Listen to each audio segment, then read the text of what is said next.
जय हिंद बच्चों, स्वागत है आपका अपने YouTube चैनल पर जिसका नाम है study with Shiv Kumar Dwivedi sir. तो हमारा आज का टॉपिक है जो क्वाड्रिलेटरल से रिलेटेड जो क्वेश्चन है। इस क्वेश्चन को सॉल्व करने से पहले हम थोड़ा समझते हैं क्वाड्रिलेटरल के टाइप्स ऑफ जो क्वाड्रिलेटरल आपको पढ़ाया जा चुका है। उसके अलावा इसमें दो चीजें और होती हैं, यानी क्वाड्रिलेटरल दो और प्रकार के होते हैं। उसमें पहला होता है कॉन्वेक्स क्वाड्रिलेटरल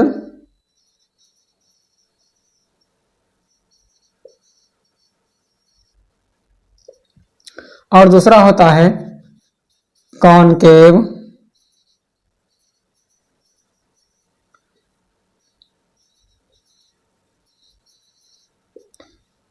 कॉन्वेक्स क्वाड्रिलेटरल और दूसरा कॉनकेव क्वाड्रिलेटरल। दोनों में डिफरेंस क्या है?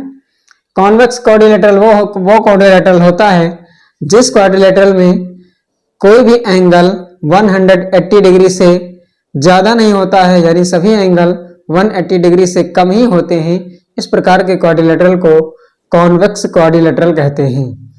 जैसे इस प्रकार का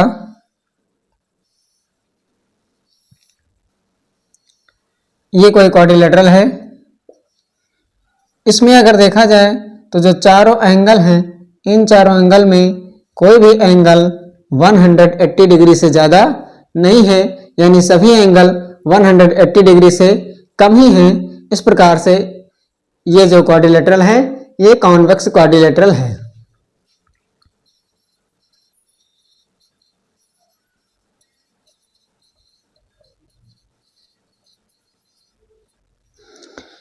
इसके अलावा जो दूसरा क्वाड्रिलेटरल होता है कॉनकेव क्वाड्रिलेटरल।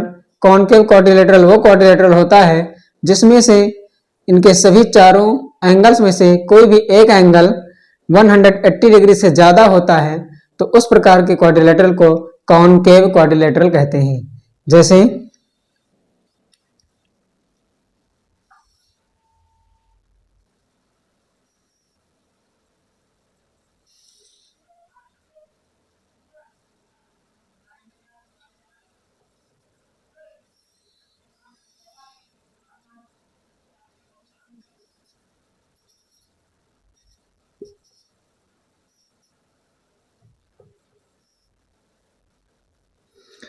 ये एक जो क्वाड्रिलेटरल है ये कॉनकेव क्वाड्रिलेटरल है, क्योंकि अगर यहाँ देखा जाए तो ये वाला जो एंगल है ये 180 डिग्री से ज्यादा है, बड़ा एंगल है, इसलिए इस प्रकार के क्वाड्रिलेटरल को कॉनकेव क्वाड्रिलेटरल कहते हैं।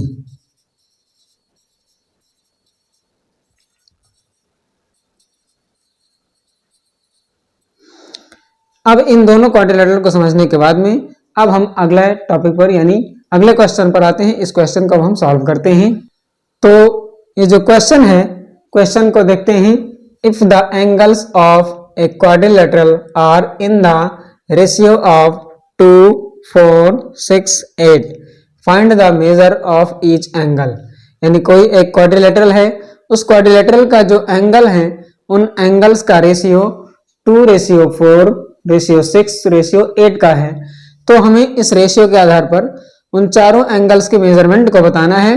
तो इसके लिए हम सबसे पहले क्या करेंगे? सबसे पहले हम लिखेंगे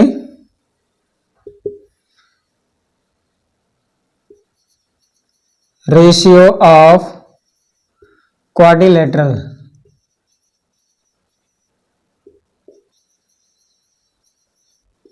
इक्वल टू 2:4:8 6:8। अब हम क्या करेंगे? अब इन सभी रेशियो को हम ऐड कर लेंगे, यानी सम ऑफ रेशियो ऑफ क्वाड्रिलेटरल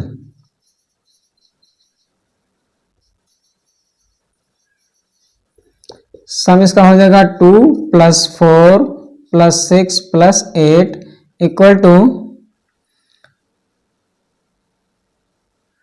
20 इसका सम आया है।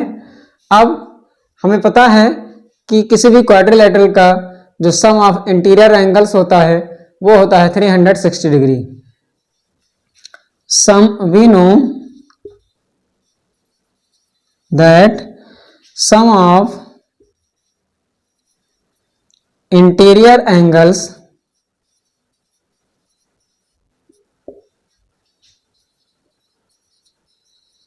of a quadrilateral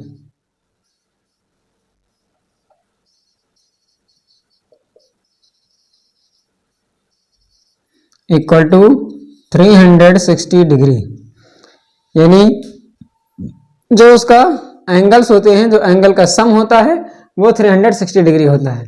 अब हम इसके आधार पर, इस रेशियो के आधार पर हम हर एंगल्स को निकाल सकते हैं। तो सबसे पहले हम लिखेंगे फर्स्ट एंगल।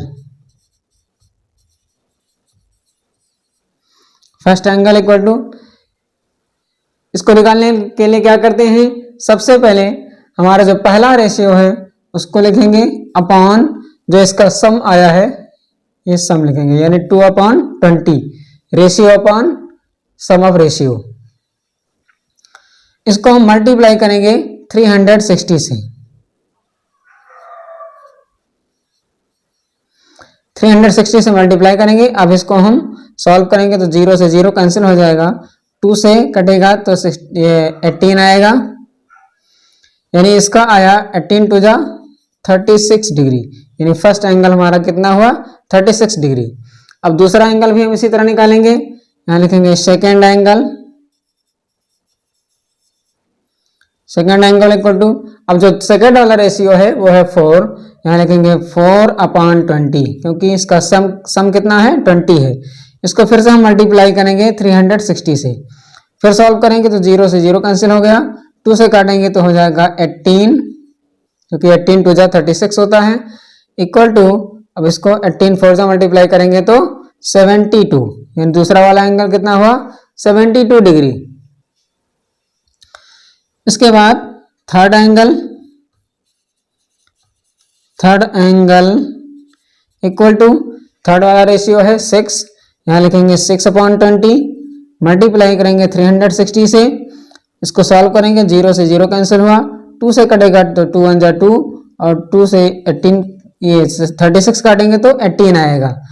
अब इसको हम मल्टीप्लाई करेंगे 18 6 जा 108 डिग्री, यानी थर्ड एंगल कितना हुआ 108 डिग्री। इसी प्रकार से हम फोर्थ एंगल में लिखेंगे,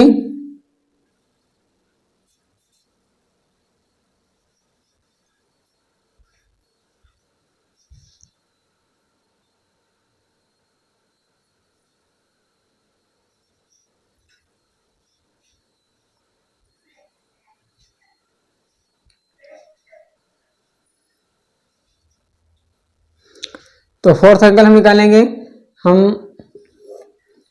लिखेंगे fourth angle equal to, fourth वाला रेशियो कितना है 8, यहां लिखेंगे 8/20 मल्टीप्लाई बाय 360।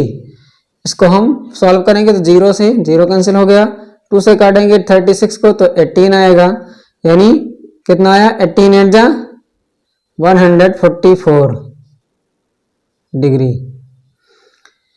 यानी अब हमारे चारों एंगल्स निकल के आ चुके हैं।